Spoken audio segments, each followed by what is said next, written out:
Se não bastasse tantas turbulências na vida dos santistas e na vida do Santos, para completar a terça-feira, depois da cacetada que levamos do Bragantino nesta quinta-feira, o STJD completou e suspendeu o Soteldo por mais um jogo pela expulsão contra o América.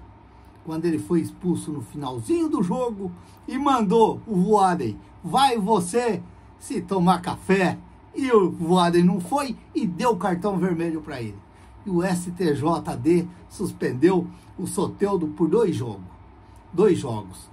Como ele já tinha cumprido um, ele vai ter que cumprir mais um. Me parece que o Santos ia tentar recorrer, mas olha, não tem jeito. Contra o Santos, tudo está valendo. Tudo está valendo. Estão deixando o torcedor santista com a pulga atrás da orelha, como a gente sempre diria. Silvio Limeira disse que o Santos vai cair. Não vai não, Silvio. O Santos não vai cair não. Eu acredito sim que o Santos vai continuar aonde ele sempre está, Silvio. Um abração aí para você que de vez em quando você tá vendo meus vídeos aí, que legal, que bom. Eu sei que você não torce pro Santos, eu sei que você torce para um outro, que esses dias nós fizemos ele de vítima, mas futebol é gostoso isso daí, futebol é bom isso daí, a gente brincar e participar. Um abração aí para você, um abração aí para Maria Augusta aí, saudades de vocês, cara, saudades mesmo. Tanto tempo aí sem a gente se ver. Um abração, se sinta abraçado aí pelo Raul do canal Peixinautas. E continue aí acompanhando a gente aí. Vamos comentando, falando. Não importa que time que nós torcemos. O negócio é brincar e falar de futebol, que talvez é a alegria nossa hoje, nesse mundo tão turbulento que se encontra para lá e para cá. Tantas ofensas e tantas pessoas se ofendendo umas e as outras, ou até mesmo fazendo coisas que nem devem fazer. Um abração aí, um beijão aí para vocês aí, se sinta abraçado por mim. Saudades mesmo de vocês. Mas continuando a falar agora desse Santos, desse jogo de ontem ainda, que eu vou falar um pouquinho ainda. Que estão todo mundo falando dos pênaltis que teve para o Santos. Olha, quando eu comecei aqui a fazer o canal aqui, eu e o Nel lá no início, o Nel parou e eu continuei fazendo. Uma coisa que eu queria falar aqui era ter a minha opinião e ter e falar aquilo que eu via, aquilo que eu achava na minha opinião. E para mim, falar desse jogo de ontem, eu só quero dizer assim, para mim, o pênalti do Bragantino existiu.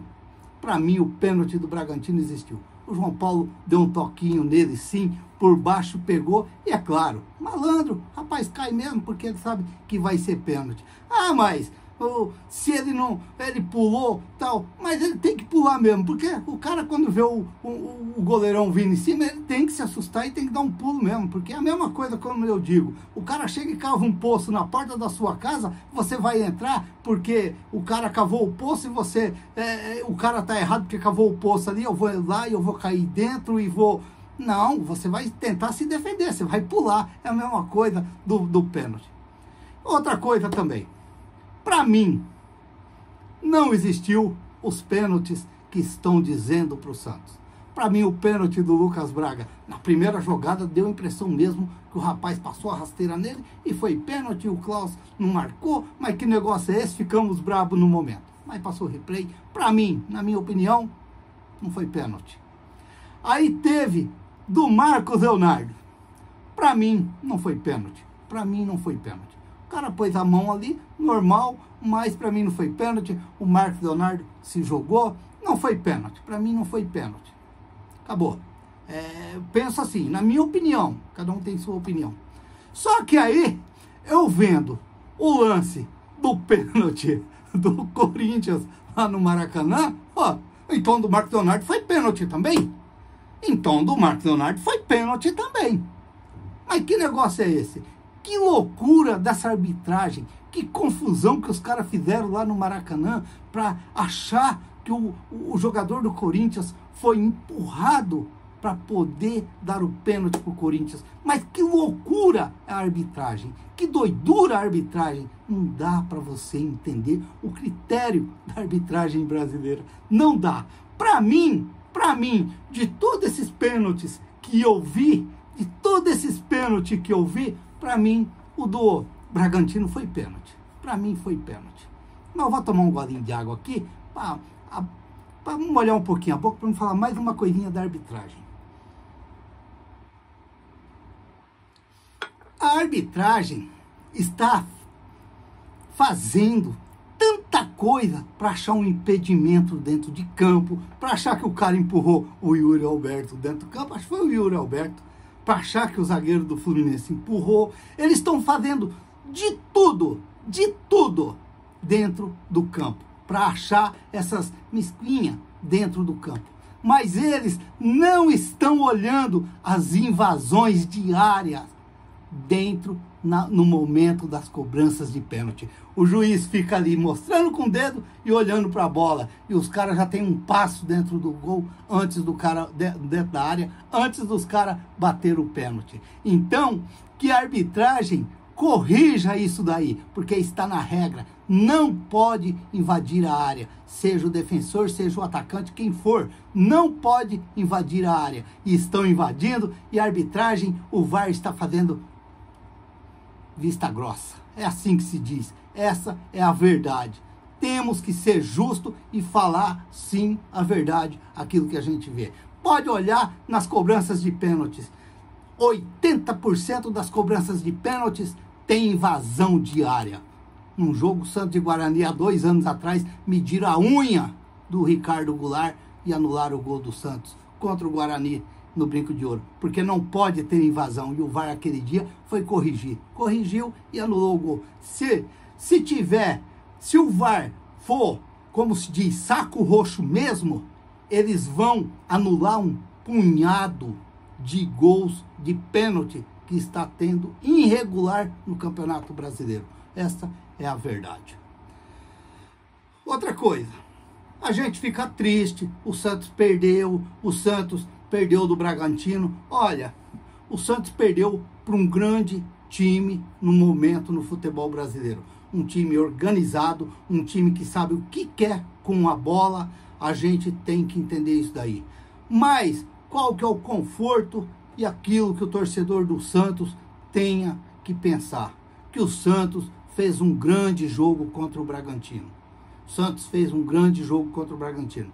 No vídeo pós-jogo, eu até disse que o jogo foi um placar até mentiroso pelo aquilo que foi o jogo dos dois lados.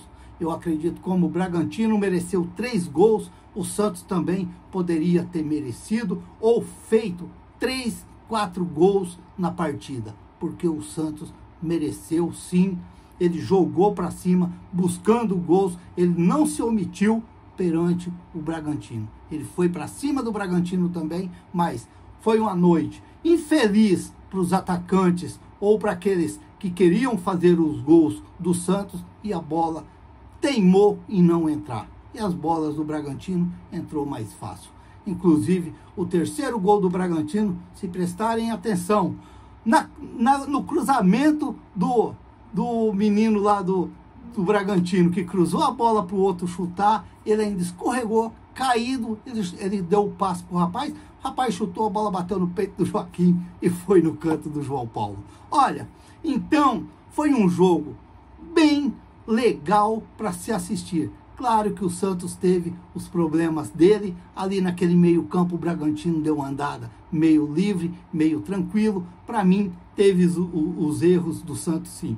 Como eu citei o erro do Marcelo Fernandes ontem no meu pós-jogo, que eu disse que o Marcelo Fernandes, na minha opinião, não pelas peças que ele pôs em campo, seria normal, mas na minha opinião ele errou quando ele mexeu no intervalo do jogo. Ele deu uma desmontada no time do Santos, ele deu uma atrapalhada no time do Santos. Aí entrou o segundo tempo e aí logo saiu o terceiro gol do Bragantino, na peitorada do Joaquim, no gol, que ele ficou até estatalado, ficou parado, ele não entendeu nada, a bola bateu nele e foi pro gol.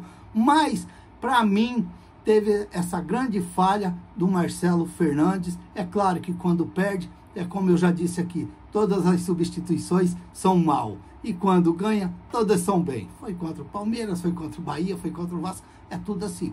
Mas eu não estou acusando o Marcelo Fernandes, jamais. Para mim, o Marcelo Fernandes é o treinador do Santos. Para mim, é o Marcelo Fernandes o treinador do Santos. Mas, para mim, houve esse erro, porque eu tenho que falar aquilo que eu acho que foi no jogo, aquilo que eu acredito que foi no jogo. E naquelas substituições, no intervalo do jogo, eu ali já não gostei. Talvez ele poderia até vir com o Soteldo. Mas, como eu disse, eu não gosto de substituições no intervalo. Eu gosto quando o jogo está caminhando, está andando, que aí já fica mais fácil para você ir mudando o seu esquema e talvez atrapalhando até o treinador do outro time. Quando ele viu aquele pacotão ali de 3, ele já mais ou menos já chama o capitão ali, já chama aqueles mais principal ali e já dá umas dicas, ó, vai assim, então já fica mais fácil. Para mim, teve essa grande falha do Marcelo Fernandes, porque o Santos fez um grande primeiro tempo, apesar dos 2-0, mas o Santos estava em cima do Bragantino. Quando o Bragantino fez 1, fez 2, o Santos deu uma decaída, mas depois ele se igualou de novo e começou a mandar no jogo de novo. E aí era para o Marcelo Fernandes ter voltado, talvez com o Soteldo, mas para mim talvez segurava um pouquinho mais e voltasse do mesmo jeito que terminou o primeiro tempo. Talvez o Santos, penso eu, poderia ter complicado um pouco mais para o Bragantino. Mas são coisas do futebol. Não tem terra arrasada, nada. Eu acredito que o Santos fez um grande jogo e vai agora contra o Internacional, com desfalques do Jean Lucas, com desfalques do João Paulo. Talvez está todo mundo falando do Vladimir. Para mim, o Vladimir já ajudou muito o Santos. Para quem não se lembra, o Vladimir foi o goleiro do Santos na decisão no Campeonato Paulista de 2015. Temos que dar confiança, sim, para o Vladimir, porque além dele já ter ajudado o Santos, ele está ali e eu acredito que ele vai ajudar muito o Santos também. Quem sabe que vai ser talvez até um descanso para o João Paulo, porque o João Paulo está um pouco pesado debaixo do gol. Está um pouco pesado. A bola bate no peito do Joaquim e entra no gol. Parece que o cara... Talvez um descanso para o João Paulo vai ser bom. Talvez um descanso para o João Paulo vai ser bom. Vamos torcer sim e acreditar. Vamos ter a volta do Rincon e vamos para lá contra o Internacional. Quem sabe fazer um grande jogo e quem sabe o Santos tirar ponto do Internacional ou tirar os 3 pontos do Internacional e trazer para a Vila Belmiro. Contra o Palmeiras estávamos todos preocupados porque o Santos estava sem fulano, sem ciclano, sem bertano. O Santos foi lá e conseguiu fazer um grande jogo com o Palmeiras e vencer o Palmeiras. Esperamos contra o Internacional seja a mesma coisa. O vídeo ficou um pouquinho meio longo, mas é porque a gente tem que falar um pouco e não tem jeito de segurar os minutos.